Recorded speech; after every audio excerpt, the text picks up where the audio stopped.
Good morning વિદ્યાર્થી મિત્રો.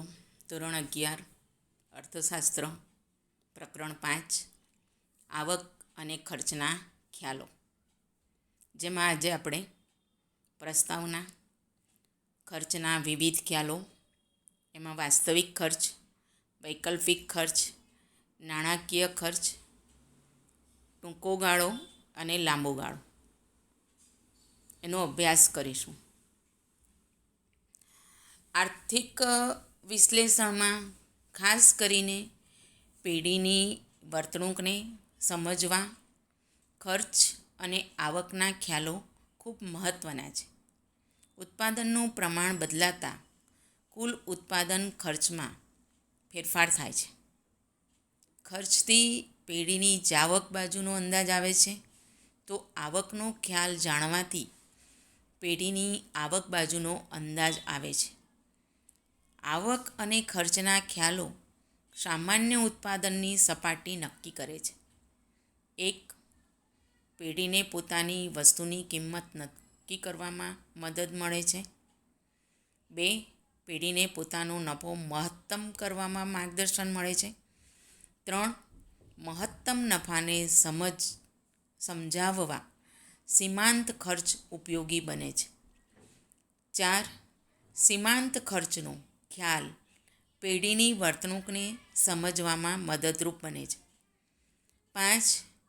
પેઢી કેટલા સાધનો રોકશે, કેટલી રોજગારી આપશે, કેટલું ઉત્પાદન કરશે, કેટલું રોકાણ કરશે, તે અંગેના નિર્ણયોમાં આવક અને ખર્ચના ખ્યાલો મહત્ત્વનો ફાળો આપે છે.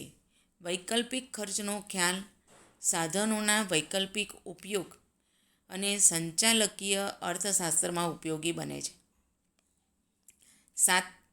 નાણાકીય ખર્ચના ખ્યાલો પેઢીના સંચાલનમાં દિશાસૂચક બને છે. ઉપયુક્ત અને બીજા અન્ય કારણોથી પેઢીના ખર્ચ અને આવકનો અભ્યાસ કરવો જરૂરી બને છે. ઉપર મુજબના જે 7 કારણો અને બીજા ઘણા બધા કારણો, એનાથી એમ કે પેઢીનો ખર્ચ અને આવકનો અભ્યાસ જરૂરી બને છે. કોઈપણ વસ્તુ કે સેવાનું ઉત્પાદન કરવા પાછળ જે રકમ વપરાય છે, જે ખર્ચ કરવામાં આવે છે, તેને ઉત્પાદન ખર્ચ કહે છે. એટલે કે કોઈપણ વસ્તુ કે સેવાનું ઉત્પાદન કરવા માટે જે રકમ વપરાય છે, જે ખર્ચ કરવામાં આવે છે, તેને ઉત્પાદન ખર્ચ કહે છે. સર્વપ્રથમ આપણે ઉત્પાદન ખર્ચના વિવિધ ખ્યાલોનો અભ્યાસ કરીશું. તો ખર્ચના વિવિધ ખ્યાલો, જેમાં પહેલો ખ્યાલ છે વાસ્તવિક ખર્ચ. વાસ્તવિક ખર્ચનો ખ્યાલ પ્રશિષ્ટ અર્થશાસ્ત્રીઓએ રજૂ કર્યો હતો. તેમણે આ ખ્યાલ ઉત્પાદનના મૂળ સાધનોનો શ્રમ અને જમીનના સંદર્ભમાં રજૂ કર્યો હતો. એમ કે વાસ્તવિક ખર્ચનો ખ્યાલ અર્થશાસ્ત્રીઓએ રજૂ કર્યો. આ ખ્યાલ એમ કે ઉત્પાદનના મૂળ સાધનો, શ્રમ અને જમીનના સંદર્ભમાં રજૂ કર્યો હતો. પરંતુ આધુનિક યુગમાં, અત્યારના યુગમાં એમ કે મૂડી રોકનાર અને નિયોજક વર્ગની દ્રષ્ટિએ પણ આ ખ્યાલનો વિચાર કરવામાં આવે છે. અત્યારના આધુનિક યુગમાં એમ કે મૂડી રોકનાર અને જે નિયોજક છે, એ નિયોજક વર્ગની દ્રષ્ટિએ પણ આ વાસ્તવિક ખર્ચનો ખ્યાલ વિચાર કરવામાં આવે છે. માર્શલના મતે ઉત્પાદન પ્રક્રિયા સાથે સંકળાયેલા શ્રમિક, નિયોજક, મૂડીપતિ જે માનસિક અને શારીરિક કષ્ટ ઉઠાવે છે, તે વસ્તુના ઉત્પાદનનું વાસ્તવિક ખર્ચ છે. માર્શલ એમ કે એવું માને છે કે ઉત્પાદન પ્રક્રિયા સાથે સંકળાયેલા જે શ્રમિક છે, શ્રમ કરનાર, જે નિયોજક છે, જેની વ્યવસ્થા કરનાર, જે મૂડીપતિ છે, જે માનસિક અને શારીરિક બંને કષ્ટ ઉઠાવે છે, તે વસ્તુના ઉત્પાદનનું વાસ્તવિક ખર્ચ છે.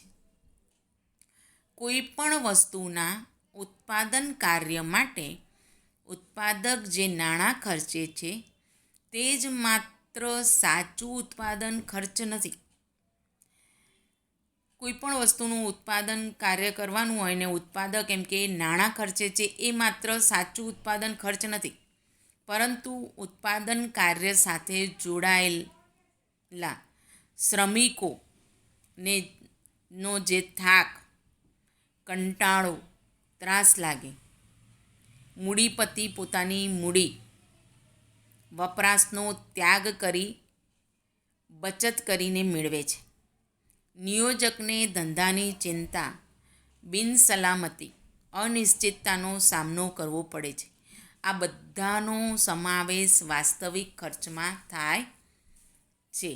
એકલું એમ કે ઉત્પાદન માટે નાણાં ખર્ચે છે એ જ ઉત્પાદન ખર્ચ નથી, પણ એની સાથે જોડાયેલ જે શ્રમિકો છે એનો થાક, કંટાળો, ત્રાસ, મૂડીપતિની મૂડી વપરાશનો ત્યાગ બચત કરીને મેળવવું, નિયોજકની ધંધા પ્રત્યેની ચિંતા, બિનસલામતી, અનિશ્ચિતતાનો સામનો કરવો, આ બધાનો સમાવેશ એમ કે વાસ્તવિક ખર્ચમાં થાય છે.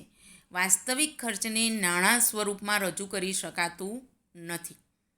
તેથી વાસ્તવિક ખર્ચને બિન નાણાકીય ખર્ચ પણ કહે છે. એટલે કે નાણાં સ્વરૂપમાં રજૂ કરી શકાતું નથી વાસ્તવિક ખર્ચને, એટલે વાસ્તવિક ખર્ચને બિન નાણાકીય ખર્ચ પણ કહે છે. પ્રોફેસર માર્શલ જણાવે છે કે ઉત્પાદનના સાધનો આ વાસ્તવિક ખર્ચનો સામનો કરે છે. તે માટે તેમને આકર્ષવા માટે વેતન, વ્યાજ, નફાના સ્વરૂપમાં વળતર આપવામાં આવે છે. પ્રોફેસર માર્શલ જણાવે છે એમ કે ઉત્પાદનના સાધનો આ વાસ્તવિક ખર્ચનો સામનો કરે છે. એના માટે એમને આકર્ષવા માટે એમ કે વેતન, વ્યાજ, નફાના સ્વરૂપમાં વળતર આપવામાં આવે છે. વાસ્તવિક ખર્ચના માપનની મુશ્કેલીઓ. વાસ્તવિક ખર્ચમાં થાક, કંટાળો, કષ્ટ, ત્યાગ, ચિંતાનો સમાવેશ થાય છે, જે મનોવૈજ્ઞાનિક કે આત્મલક્ષી બાબતો છે. તેવી બાબતોને માપવાનું કાર્ય મુશ્કેલ છે. ઉપરાંત કારખાનાઓમાંથી નીકળતો ધુમાડો આસપાસના લોકોના સ્વાસ્થ્ય ઉપર વિપરીત અસર કરે છે. આ વિપરીત અસર સામાજિક દ્રષ્ટિએ ખર્ચ છે, પણ તેને માપી શકાતો નથી. એટલે કે વાસ્તવિક ખર્ચના માપનની પણ મુશ્કેલી છે. બીજું છે વૈકલ્પિક ખર્ચ. વિવિધ ખર્ચના ખ્યાલોમાં બીજું છે વૈકલ્પિક ખર્ચ. વૈકલ્પિક ખર્ચનો ખ્યાલ ઓસ્ટ્રિયન અર્થશાસ્ત્રીઓએ રજૂ કર્યો હતો, પરંતુ તેને વ્યવસ્થિત સ્વરૂપમાં તો માર્શલે રજૂ કર્યો. ઉત્પાદનના સાધનો એક કરતાં વધારે વૈકલ્પિક ઉપયોગો ધરાવે છે. એટલે કે ઓસ્ટ્રેલિયન અર્થશાસ્ત્રીઓએ વૈકલ્પિક ખર્ચનો ખ્યાલ રજૂ કર્યો, પણ તેને વ્યવસ્થિત સ્વરૂપ તો માર્શલે આપી અને રજૂ કર્યો. ઉત્પાદનના સાધનો એક કરતાં વધારે વૈકલ્પિક ઉપયોગો ધરાવે છે. તે હકીકત ઉપર આ ખ્યાલ આધારિત છે. આવા વૈકલ્પિક ઉપયોગો ધરાવતા સાધનો એક ઉપયોગમાં વાપરવામાં આવે છે ત્યારે સાથેને સાથે અન્ય બીજા ઉપયોગમાં વાપરી શકાતા નથી. આ વૈકલ્પિક ઉપયોગો ધરાવતા જે સાધનો છે એમ કે એનો ઉપયોગ એક વાર કરવામાં આવે છે, વાપરવામાં આવે છે, ત્યારે સાથેને સાથે એ અન્ય બીજા ઉપયોગમાં વાપરી શકાતા નથી. દાખલા તરીકે એમ કે જોઈએ તો જમીનનો એક ટુકડો જેના ઉપર ઘઉં વાવવામાં આવે તો તે જ સમયે એ ટુકડા ઉપર બીજો કોઈ પાક લઈ શકાતો નથી. બીજું છે શ્રમિક એક સમયે મિલમાં કામ કરે તો એ જ સમયે બીજા ઉદ્યોગમાં કામ કરી શકતો નથી. આમ સાધન વૈકલ્પિક ઉપયોગોવાળા હોય છે. અર્થ સમજૂતી. ઉત્પાદનના સાધનોને કોઈ એક કાર્યમાં રોકવામાં આવે તો તે સાધનોનો બીજો શ્રેષ્ઠ વિકલ્પ જતો કરવો પડે છે. આ જે શ્રેષ્ઠ વિકલ્પ જતો કરવામાં આવે તેને જ વૈકલ્પિક ખર્ચ કહે છે. એટલે કે ઉત્પાદનના સાધનો કોઈ એક કાર્યમાં રોકવામાં આવે તો તે સાધનોનો બીજો શ્રેષ્ઠ વિકલ્પ હોય એ જતો કરવો પડે. આ શ્રેષ્ઠ વિકલ્પ જે જતો કરવો પડે છે તેને જેમ કે વૈકલ્પિક ખર્ચ કહે છે. જતો કરવો પડતો શ્રેષ્ઠ વિકલ્પ ઉત્પાદિત વસ્તુનો વૈકલ્પિક ખર્ચ ગણાય છે. આ બાબત એક ઉદાહરણની મદદથી સમજીએ. જમીનના એક ટુકડાનો ઉપયોગ ઘઉં અને ડાંગર માટે થઈ શકે છે. જો જમીન ઉપર ઘઉં ઉત્પન્ન કરવામાં આવે તો ₹2,00,000 મળી શકે છે અને જો તે જમીન ઉપર ડાંગર ઉત્પન્ન કરવામાં આવે તો ₹3.5 એટલે કે 3.5 લાખ મળે તેમ છે. ખેડૂતનું વર્તન તર્કબદ્ધ છે. લાભની દ્રષ્ટિથી વિચારી ખેડૂત ઘઉંનું ઉત્પાદન જતું કરશે અને જેમાં વધારે રકમ મળે છે તે ડાંગરનું ઉત્પાદન કરશે અને ₹3.5 લાખ મેળવશે. આ 3.5 લાખના ડાંગર માટે ખેડૂત 2 લાખના ઘઉંનું ઉત્પાદન જતું કરે છે. આ જતું કરેલું ₹2 લાખના ઘઉંનું ઉત્પાદન એ ₹3.5 લાખના ડાંગરનું વૈકલ્પિક ખર્ચ છે તેમ કહેવાય. વૈકલ્પિક ખર્ચના માપનની મુશ્કેલીઓ. 1. એકોપયોગી સાધન. જો ઉત્પાદનનું કોઈ સાધન માત્ર એક જ ઉપયોગ ધરાવતું હોય તો તેનું વૈકલ્પિક ખર્ચ નક્કી કરી શકાતું નથી. ઉત્પાદનનું સાધન એમ કે માત્ર એક જ ઉપયોગ ધરાવતું હોય તો તેનું વૈકલ્પિક ખર્ચ નક્કી કરી શકાતો નથી. દાખલા તરીકે એવા ઘાસના મેદાનો જ્યાં ઘાસ સિવાય બીજું કશું ઉગી શકતું નથી, એવું જે બેકારીનો ભોગ બનેલ વ્યક્તિઓની બાબતમાં હોય છે. તેમની પાસે કોઈ કામ જ હોતું નથી, માટે વૈકલ્પિક ખર્ચ કેવી રીતે ગણવો? બીજું, વિશિષ્ટ ઉપયોગના સાધનો. વૈકલ્પિક ખર્ચના માપનની મુશ્કેલીઓમાં બીજું, વિશિષ્ટ ઉપયોગના સાધનો. જ્યારે ઉત્પાદનના સાધનો વિશિષ્ટ પ્રકારના સ્પેસિફિક ફેક્ટર હોય ત્યારે આ ખ્યાલ ઉપયોગી બનતો નથી. ત્યારે આવા વિશિષ્ટ ઉપયોગોવાળા સાધનોનું વળતર તેના વૈકલ્પિક ખર્ચના આધારે નહીં પરંતુ તે સાધનની માંગના આધારે નક્કી કરવામાં આવે છે.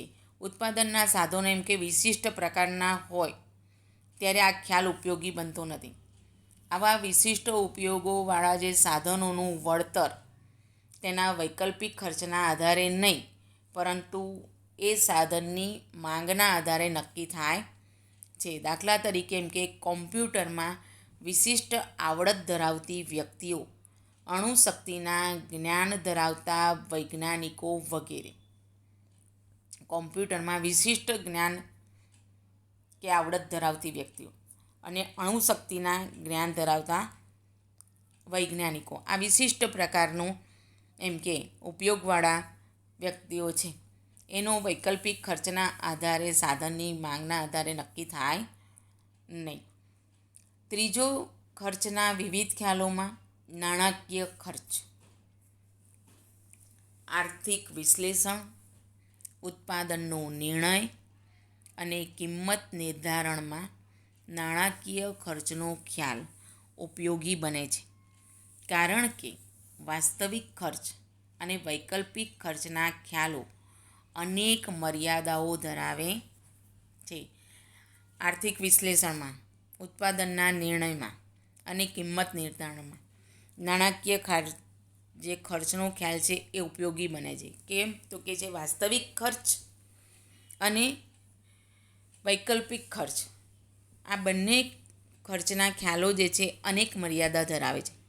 તેથી વ્યવહારમાં તેમનો ઉપયોગ વધારે થઈ શકતો નથી. ઉત્પાદન ખર્ચમાં નાણાંમાં વ્યક્ત થાય છે. ઉત્પાદન જે ખર્ચ જે છે એ નાણાંમાં વ્યક્ત થાય છે. તેથી પણ નાણાકીય ખર્ચનો ખ્યાલ ઉપયોગી બને છે. મહત્તમ નફાનો ઉદ્દેશ્ય રાખતો ઉત્પાદક ઓછા ખર્ચે ઉત્પાદન કરી અને તે વસ્તુના વેચાણમાંથી મળતી આવકને મહત્તમ બનાવવાનો પ્રયાસ કરતો હોય છે. એટલે કે ઉત્પાદનના ખર્ચ નાણાંમાં વ્યક્ત થાય છે. નાણાકીય ખર્ચના ખ્યાલ ઉપયોગી બને છે. એટલે મહત્તમ નફાનો એમ કે ઉદ્દેશ્ય રાખતો જે ઉત્પાદક છે એ ઓછા ખર્ચે ઉત્પાદન કરી અને વસ્તુના વેચાણમાંથી એમ કે મળતી આવકને મહત્તમ બનાવવાનો એમ કે પ્રયાસ એટલે કે પ્રયત્ન કરતો હોય છે. ઉત્પાદન પ્રક્રિયામાં નાણાંના સ્વરૂપમાં જે ખર્ચાઓ થતા હોય તેને નાણાકીય ખર્ચ કહે છે. એટલે કે ઉત્પાદન પ્રક્રિયામાં નાણાંના સ્વરૂપમાં જે ખર્ચાઓ થાય તેને નાણાકીય ખર્ચ કહે છે. ઉદાહરણ સ્વરૂપે જોઈએ તો પેન બનાવતી ફેક્ટરીને 1000 એકમ પેનનું ઉત્પાદન કરવા માટે નાણાંના સ્વરૂપમાં જે કુલ ₹50,000નો ખર્ચ થયો હોય તો તે ₹50,000 નાણાકીય ખર્ચ છે. ટૂંકો ગાળો અને લાંબો ગાળો.